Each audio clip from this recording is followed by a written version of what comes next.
Coucou mes foodies, bienvenue sur ma chaîne, j'espère que vous allez bien. Aujourd'hui, j'aimerais vous proposer cette recette de chou-fleur à la sauce rouge, une recette très facile à préparer et surtout très bonne pour cette période de froid. Ça va beaucoup nous réchauffer, donc n'hésitez pas à regarder la vidéo jusqu'à la fin pour suivre les étapes de la préparation. Ici, donc, on a 3 à 4 carottes coupées en gros morceaux, un oignon haché, 2 tomates râpées, un morceau de poulet. Vous prenez celui que vous voulez, blanc ou cuit, pilon, ou bien viande rouge. Et on met un peu d'huile et du beurre, bien sûr, une cuillère à soupe de concentré de tomate, de laurier, 2 feuilles de laurier.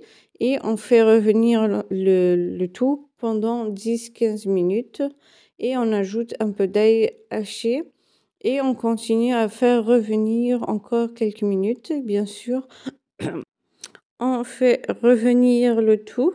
Bien sûr, c'est le fait de faire revenir plus longtemps les ingrédients, c'est qui fera que le plat sera vraiment très bon. On va ajouter les épices, sel, poivre noir, curcuma, paprika et le mélange d'épices. On continue à mélanger et faire revenir le tout. Et bien sûr, le poulet, vous pouvez mettre ce que vous voulez, la quantité que vous voulez, même les carottes. Et on va mettre l'eau chaude.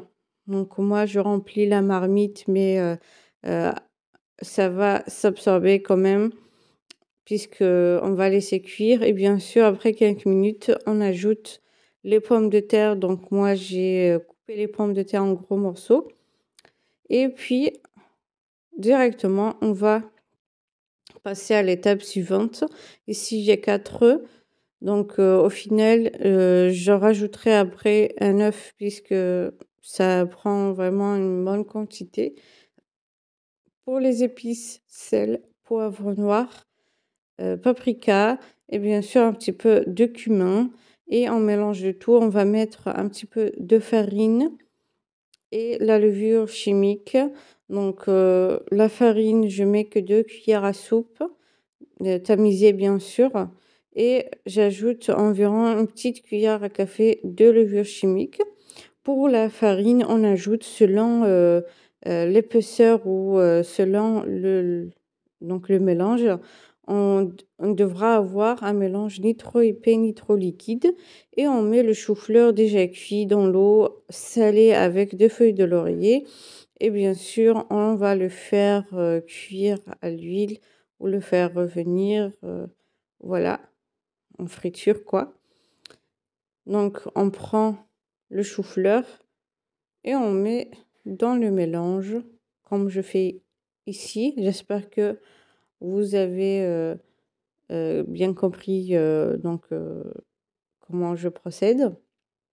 Et bien sûr, ça dépend aussi de la quantité du chou-fleur que vous mettez. Vous pouvez mettre moins 2, c'est-à-dire au lieu de 4, vous mettez 3 ou 2. Ça dépend aussi du calibre des œufs que vous avez.